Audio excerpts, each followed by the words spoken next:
Section 1. You will hear a man called Ken talking on the phone to a friend called Liz about holiday accommodation.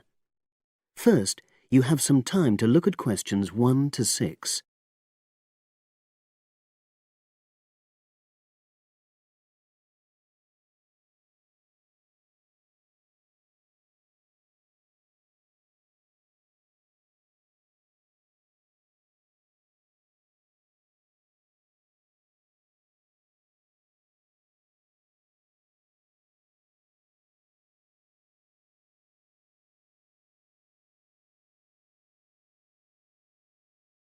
You will see that there is an example which has been done for you. On this occasion only, the conversation relating to this will be played first.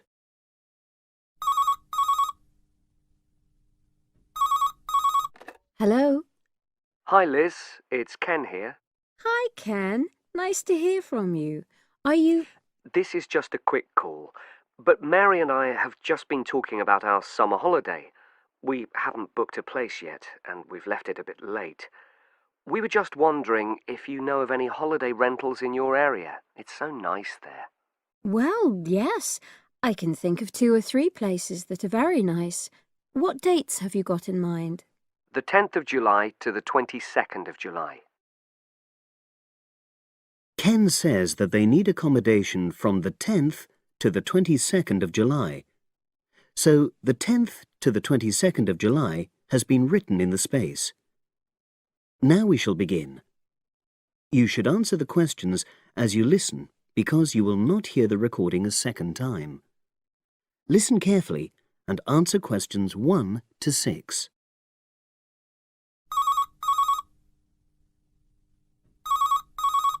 Hello. Hi Liz, it's Ken here. Hi, Ken. Nice to hear from you. Are you... This is just a quick call, but Mary and I have just been talking about our summer holiday. We haven't booked a place yet, and we've left it a bit late. We were just wondering if you know of any holiday rentals in your area. It's so nice there. Well, yes. I can think of 2 or 3 places that are very nice. What dates have you got in mind? The 10th of July to the 22nd of July. Oh, yes. That is quite soon, isn't it? Well, there's a place near here called Moonfleet. Is that MOONFLEET? That's right. It's quite a rural location, and it's next to the owner's house, but it's got fields all around it, so it's very pretty. Sounds okay. Can you tell me a bit more about it? Well, it's an annex to the owner's house, and it's an apartment with 2 bedrooms and an open-plan living area. Well, I like the sound of it. Is there anything we might not like about it? Well, it's quite a distance from the nearest shops, that's all. Okay. And, well, I'll tell Mary, but I don't think she'd mind that. Do you know how you book it? You have to book on the internet. There's a web address. It's www.summerhouses. One word. Yes, then .com. You'll be able to look at a photograph on that. Okay. And what about the others? Where are they? The second one I'm thinking of is called Kingfisher, and that's even more rural. It's a really beautiful location, in fact. It's by the river, and it's got nice views. It overlooks woodland on the other side. Is that an apartment? No, it's a 3-bedroomed house, and that's got a dining room as well as a separate living room and a kitchen. But I expect it's more expensive. You'll have to check the prices. It's probably a bit bigger than we need, but our nephew might be joining us. We're not sure yet. How do you book Kingfisher? You have to phone the owner directly. Shall I give you the number? I've got it here in my phone book. It's 01752 669 218. Right. Before you hear the rest of the conversation, you have some time to look at questions 7 to 10.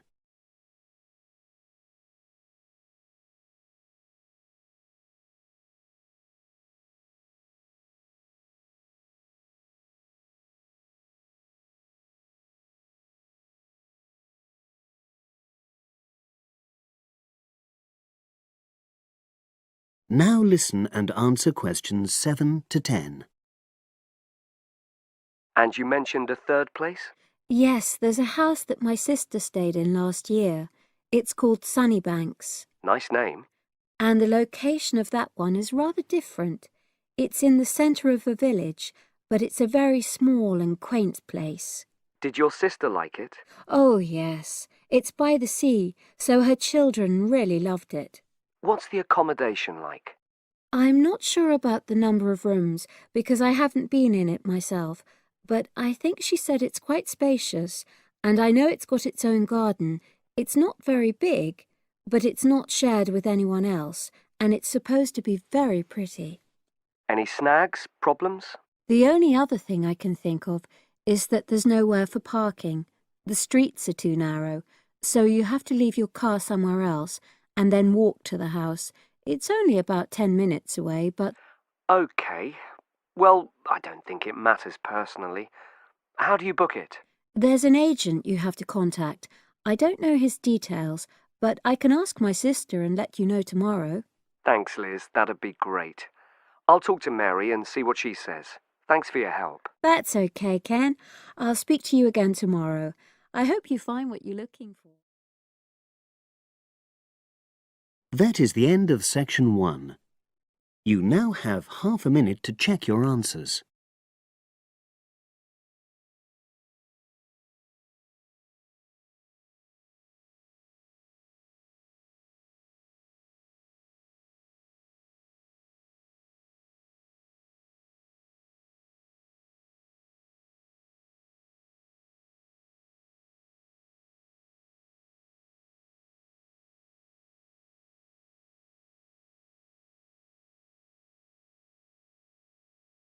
Now turn to section 2.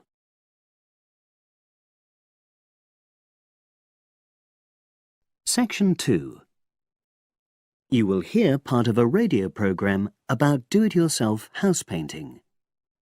First, you have some time to look at questions 11 to 14.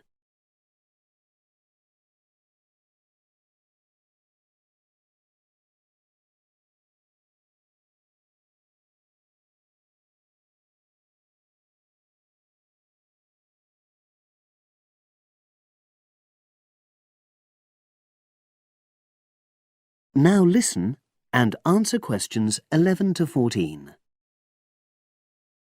Good morning, everyone, and welcome to our weekly series on home improvements. Today's program is about do-it-yourself house painting. There's never been a better time for people who like to do their own interior house painting.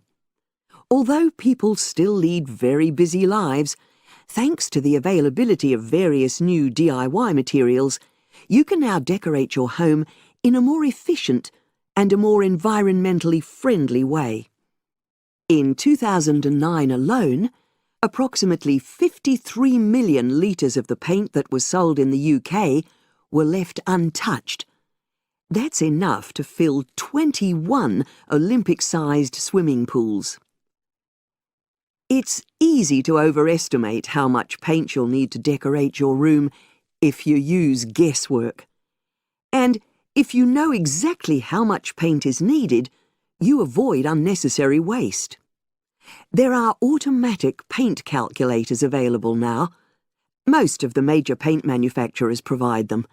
Look on their websites or just Google paint calculator and see what comes up. Then simply measure the circumference and height of the room in metres. Enter this into the calculator, along with the type of surface you're painting, and it will tell you how many litres of paint you'll need. But if you do end up with leftover paint, you can donate it to an organisation like Community Repaint. They will take the paint from you and redistribute it to local charities and voluntary organisations, so it goes to a good home. You can find more information about Community Repaint on communityrepaint, all one word, .org.uk. Now you have some time to look at questions 15 to 20.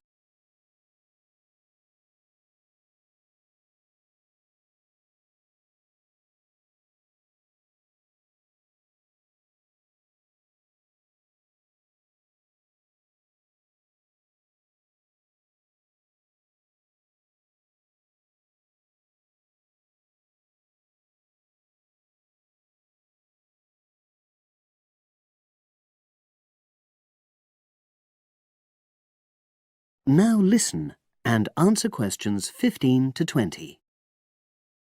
Another way of avoiding paint wastage is to check you're completely happy with your colour choice before starting to paint.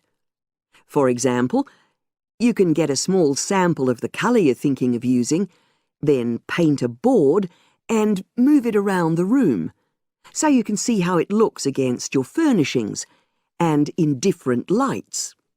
Also, it's always better to buy high-quality paints because you get what you pay for. If you buy cheap paint, you might need to apply 2 or 3 coats to achieve the same coverage that you'd get from 1 coat of a good quality paint. You could also spend a week on a job that could have been done in a day or 2. And consider the environment. Most paint manufacturers now sell water-based paints that don't contain harmful chemicals or give off harmful odours, so get one of these. You can also buy paint that's packaged in recyclable containers. There's a lot more choice than there used to be. You can only do a good job which will last if you prepare the surfaces thoroughly before painting. In fact, in many ways, if you want to do a professional-looking job, this is more important than the painting itself. If there are any cracks or patches of loose plaster, painting over them won't solve the problem. Take the plaster out and fill the holes, allowing enough time for the new plaster to dry. And you won't get a smooth finish if the walls are dusty or greasy. So washing with water isn't enough. Use a solution of decorator's soap and rinse well with warm water afterwards. When you're ready to paint, we suggest you use a medium pile roller for walls and ceilings. A lot of people tend to use short pile rollers, but these give a patchy finish, and that wastes paint and time. Similarly, long pile rollers can create a thick textured effect, which looks messy. The same goes for brushes. The stronger the bristles, the easier they are to wash and reuse. And as you've chosen a water-based paint, clean your brushes with cold water, because it's more energy efficient that way. As you're decorating, keep transferring small amounts of paint into a tray and keep topping it up when you need to. This reduces the chance of it being contaminated by dust and pieces of dirt. And finally, water-based paint doesn't have a lingering smell, so that's not an issue anymore. But it's airflow rather than heat that helps the paint dry quicker. So, to help finish the job in the quickest time, leave your doors and windows open. The faster the paint is dry, and the job finished, the quicker you can start enjoying your room. In tomorrow's programme, I'll be giving some advice on... That is the end of section 2. You now have half a minute to check your answers.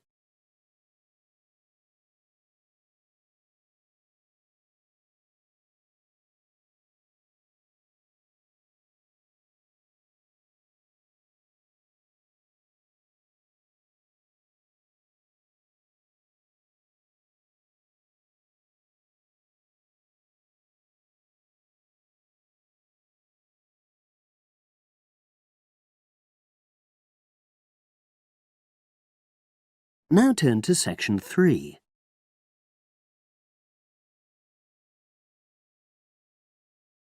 Section 3. You will hear 2 engineering students, a woman in her 6th year called Linda and a man in his 5th year called Matthew, discussing the benefits of student work placements. Before you listen, you have some time to look at questions 21 to 26.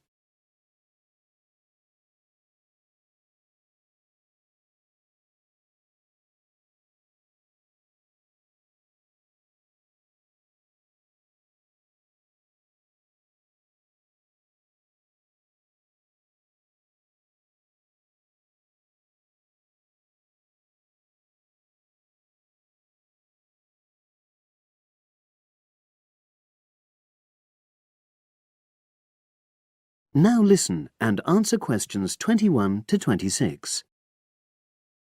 Hi, Linda. Can you spare a few minutes? Hello, Matthew. No problem. I just wanted to talk to you about temporary work placements. I've never really thought there was a good reason for doing one. I've got some savings, so I don't really need the money at the moment. But I've had an email from the university about a vacancy that looks quite interesting. You did a placement last year, didn't you? I did, yes. In my case, I wanted to find out if I was making the right career choice before I began applying for permanent jobs. I thought I wanted to work in car manufacturing, but I wasn't sure, so I applied to Toyota. What was the application process like? Lengthy. There were a lot of different parts to it. The dullest one was a psychometric test. You know, when you have to answer loads of questions about yourself. And you're trying to guess what's the best thing to say.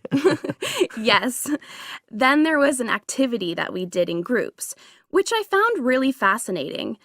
Engineers are renowned for being a bit unsociable, but I thought we made a great team. And we had an individual task too. We had to sort through various business documents and prioritize them. It was just like what you have to do as a student, really, just with different content. What exactly were you doing on the placement?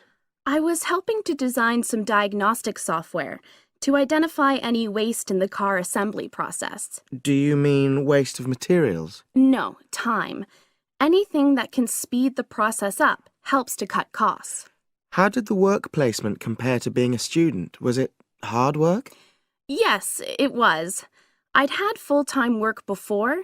I've done various unskilled jobs during university holidays, and some of those involve long hours. So I thought I'd find it easy. I was wrong, though. I think when you're on placement, you're always trying to prove yourself. So you push yourself hard to succeed? Yes. But I got a lot of support from my employers. They were always helpful. And then, at the end of the placement, I was given formal feedback. Do you mean on your engineering ability? Well, no. I didn't really need that because we had team meetings every other day. And so I had the chance to discuss technical issues and ask about anything that wasn't clear. The evaluation was about general workplace things, like organizational ability, initiative, that sort of thing. I get the impression you think you benefited from the placement. Well, the best thing is that they've offered me a job for next year. Depending on my exam results, of course, but still. A permanent one? Yes. But apart from that, I learned so much. The industrial environment was much more demanding than the academic one, so my general skills improved, like time management, meeting deadlines. And on the technical side, I learned new software packages, like MS Project. Well, I think you've convinced me that work placements are worthwhile, but while you're here, can you give me advice on something else? Before you hear the rest of the conversation, you have some time to look at questions 27 to 30.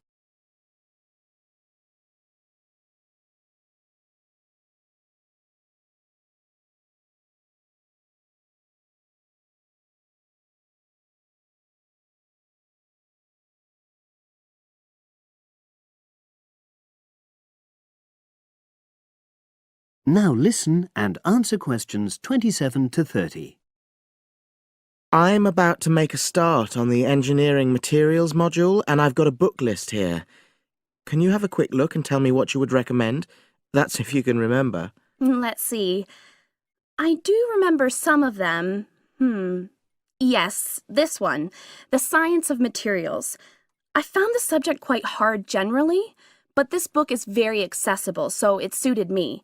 It doesn't cover everything, though. What about this one then, Materials Engineering? Oh, yes. I do remember that.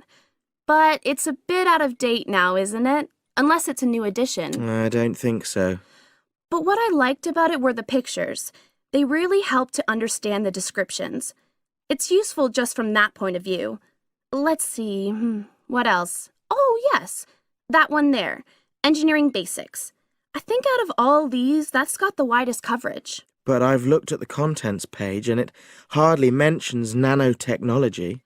Yes, you're right. The evolution of materials does, though. It's a recent publication, so it covers all the latest developments. It's a bit thin on the 1960s, though, and that decade was quite important. Well, it sounds as if they all complement each other in some ways. I don't suppose you can lend me... That is the end of section 3. You now have half a minute to check your answers.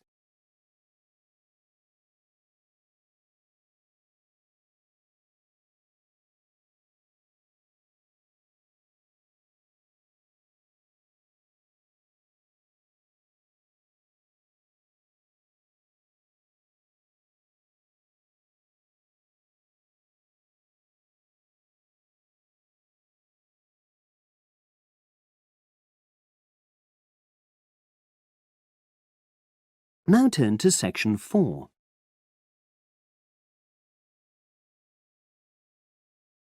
Section 4. You will hear a historian giving a presentation about techniques to identify the origin of handwritten books from the Middle Ages. First, you have some time to look at questions 31 to 40.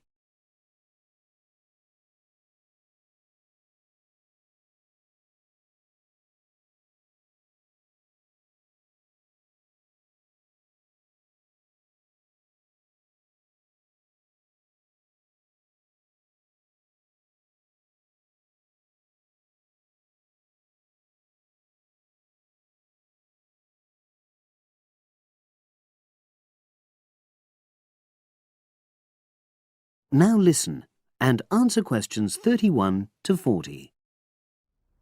My presentation today is on how the science of genetics is being used to shed light on the origin of manuscripts, anything written by hand, produced in the medieval period, that is, the period between the 5th and 15th centuries AD. As many of you know, thousands of medieval handwritten books still exist today. Some of them have a clear provenance, that is, we know exactly where and when they were written. But the origin of many manuscripts has been a complete mystery, that is, until 2009, when geneticists started using DNA testing to shed light on their origins. But before looking at the new research, I need to explain something about the way the manuscripts were produced, particularly what they were written on. Virtually all were written on treated animal skins, and there were essentially two types. The first was parchment, which is made of sheepskin. It has the quality of being very white, but also being thin. It has a naturally greasy surface, which meant it was hard to erase writing from it. This made it much sought after for court documents in medieval times. The second type is vellum, which is calfskin. This was most often used for any very high-status documents because it provided the best writing surface, so scribes could achieve lettering of high quality. So, once the animal hides had been chosen, they had to be prepared.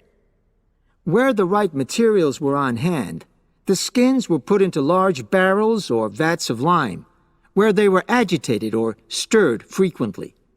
But if lime wasn't available, then the hides were buried. Both these techniques were designed to cause the hair to slough off and the skins to become gelatinous and therefore more flexible. The next stage was to put the hides on stretcher frames and pull them very tight. While on the frame, they were scraped with a moon-shaped knife in order to create a uniform thickness. For parchment, that was the end of the process. But for vellum, there was an additional stage, where it was bleached in order to achieve the desired color.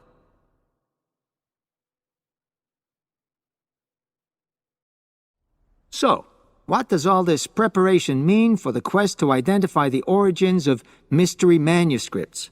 Well, until recently, the only way historians and other academics were able to guess at origins was either through the analysis of the handwriting style or from the dialect in which the piece was written. But these techniques have proven unreliable for a number of reasons.